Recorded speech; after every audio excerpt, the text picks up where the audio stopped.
Alors, vous en connaissez un, diagramme fréquentiel. Bode. Évidemment. Alors, l'objectif, quand même, réécrivons ce que c'est que l'objectif. L'objectif d'un diagramme fréquentiel, c'est de représenter par un graphe le comportement du système à toutes les fréquences, à toutes les pulsations. OK? C'est bien ça. C'est bien ce qu'on vient de dire. Et quand on parle du comportement du système en termes fréquentiels, c'est sous-entendu qu'est-ce qui arrive au nombre complexe T de J oméga. Donc, qu'est-ce qui arrive à son module et qu'est-ce qui arrive à sa phase, à son argument, quand oméga varie. Ouais. Et donc, c'est ce que j'arrête pas de dire. Vous écrivez noir sur blanc. Ça nous permet de déterminer la réponse harmonique à une fréquence donnée par une lecture graphique, c'est-à-dire ce qu'on vient de faire. La réponse harmonique, c'est ce qu'on vient de faire. J'ai une entrée, je connais l'entrée, elle est sinusoïdale, je sais comment il a sorti. Alors pourquoi est-ce que c'est important de connaître le diagramme fréquentiel? Revenons à l'automatique maintenant. Revenons un petit peu aux boucles. Pourquoi pour les systèmes bouclés, est-ce qu'on a besoin de savoir ça? Alors, on va faire une petite série de raisonnements, comme on a déjà fait.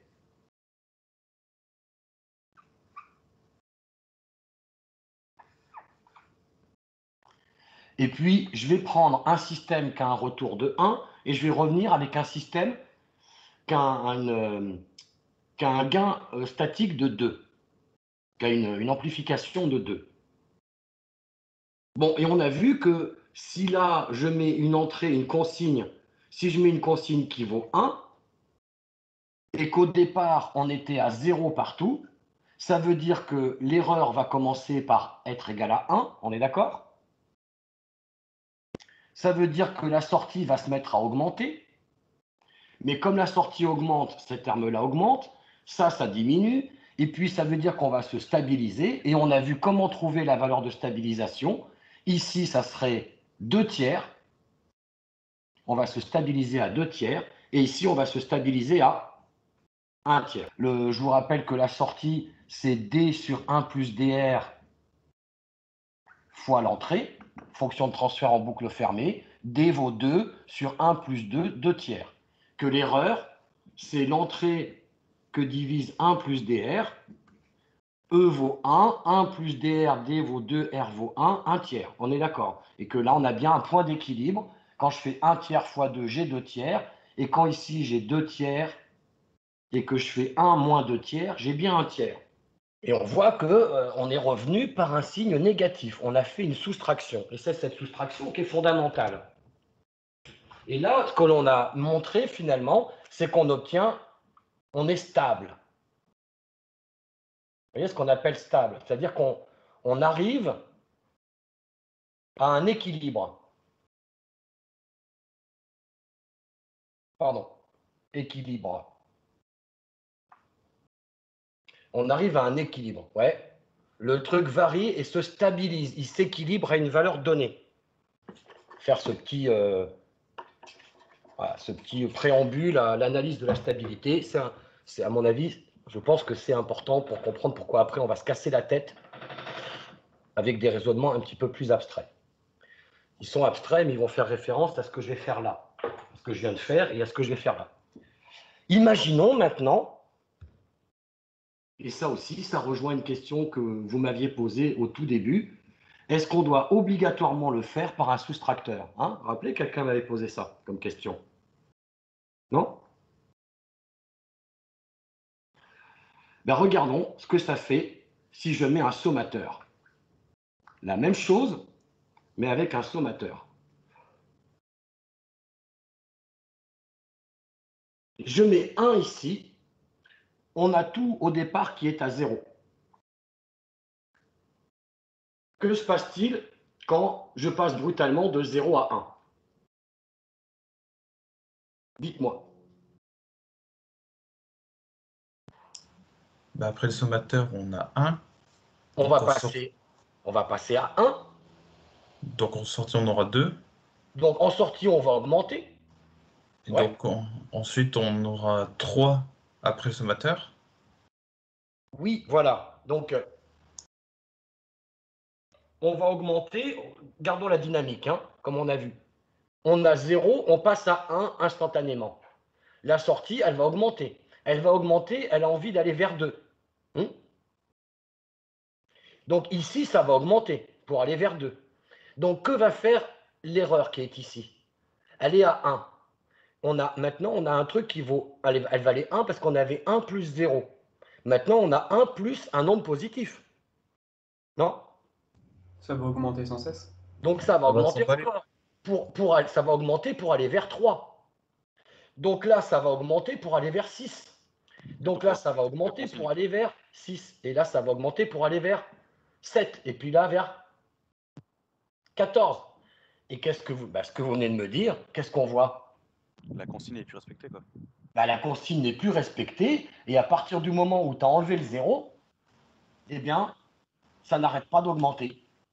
Le truc Ça s'emballe. augmente ici, ça augmente là, donc ça augmente ici, donc ça augmente là, donc qu'est-ce que ça fait? Ça part ici vers L'infini. donc ça diverge. Ça diverge.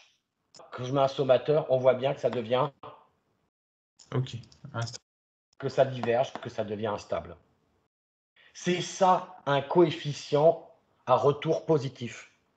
C'est pour ça que dans un AOP, si vous voulez faire un ampli linéaire sous-entendu stable, il vous faut que la sortie elle revienne sur l'entrée moins. Si vous faites un montage AOP où la sortie elle revient sur l'entrée plus, qu'est-ce qu'il fait l'AOP? Ou bien il va à plus l'infini et il sature à plus 15, ou il va à moins l'infini et il sature à moins 15, ce qu'on appelle un mode comparateur. Comprenez? Qui n'est pas linéaire, qui n'est pas amplificateur. Par contre, quand vous revenez par le moins, vous êtes stable, vous êtes amplificateur, vous êtes linéaire. D'où la règle, un AOP, pour être en régime linéaire, il faut revenir par l'entrée moins et pas par l'entrée plus. Vous pigez? Ça vous tilte un petit peu, ça? Ouais, un éclair. Ah ouais. C'est un des premiers trucs que l'auto explique par rapport aux AOP. Cette règle qu'on vous a donnée, qui sortait de nulle part, elle sort de là. Par contre, un petit truc qu'on peut regarder quand même. Là,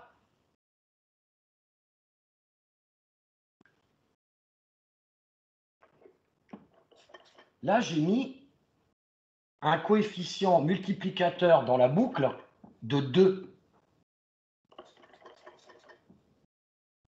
Mais qu'est-ce que ça fait si j'ai toujours un retour par un plus, mais que je mets un coefficient multiplicateur dans la boucle de 1,5, inférieur à 1, au lieu d'être supérieur à 1. Alors, on commence toujours de 0, partout. Quand je passe brutalement de 0 à 1, ici, ça passe à 1. Donc ici, ça augmente et ça va aller jusqu'à 1,5. Là, ça passe à 1,5. Et donc là, on est à 1 plus 1,5, c'est-à-dire 1 plus 1,5, 3,5. Multiplié par 1,5, on va aller à 3 quarts. Ouais, 3 quarts. Ouais. 1 plus 3 quarts, ça fait 7 quarts. 7 quarts. Que divise 2, ça fait 7 demi. 7 huitièmes, etc., etc. Vers quoi est-ce qu'on va tendre? Vers 1. 1. Et ici, on va tendre vers 2. Donc, on est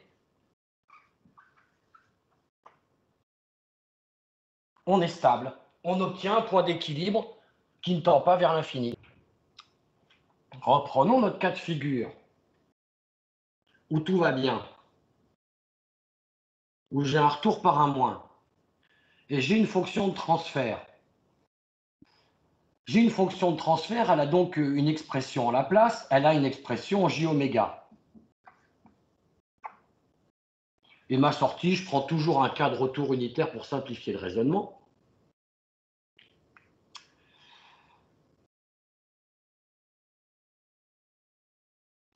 Et là, j'ai mon erreur.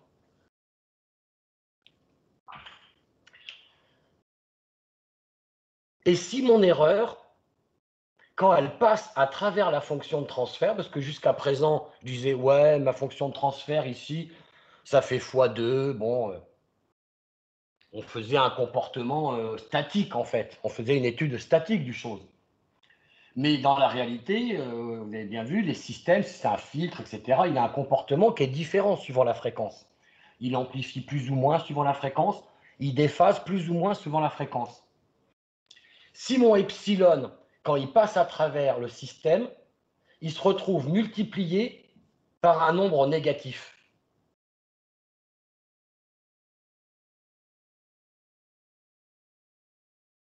Vous voyez, multiplié par un nombre négatif, c'est-à-dire que j'introduis un coefficient -1 dans mon passage là-dedans.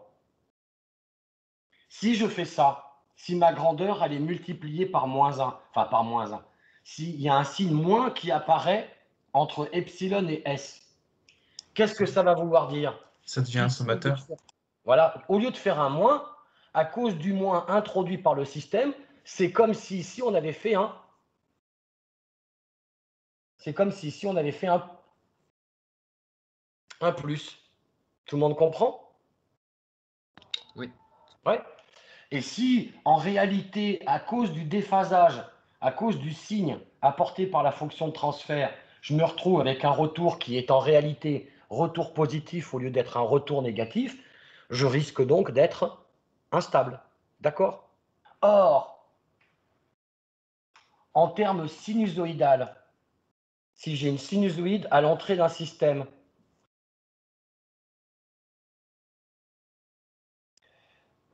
et que là j'ai une sortie,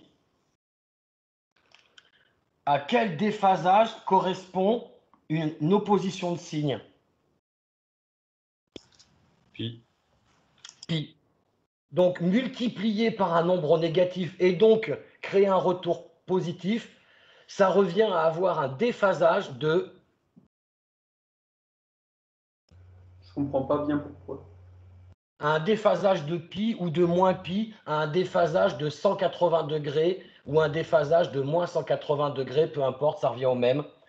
Si mon système introduit à une certaine fréquence un déphasage de 180 degrés, ma boucle va être, ou ma boucle risque d'être instable. Je suis pas sûr d'avoir compris, moi, perso. Qu'est-ce que tu comprends pas, Mathis? Pourquoi la multiplication par -1 touche à la phase? Alors, pas forcément -1, mais la multiplication par un nombre négatif. Eh bien, parce qu'en termes sinusoïdal, tu vois, j'ai fait exprès, je savais. Hein.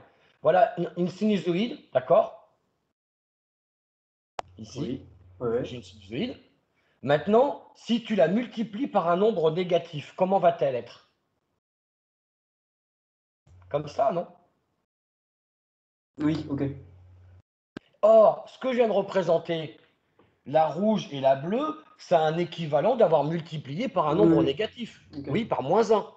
Bah, c'est ce que j'avais imaginé, mais je... C'est bien ça. Et en termes de déphasage, ça correspond à un déphasage d'une demi-période. Donc de Oui. pi. Donc Ok. de 180 degrés. OK? Très bien. C'est pour ça que j'ai rappelé ça, et c'est bien d'avoir posé la question, et j'insiste bien, c'est bien uniquement pour ça.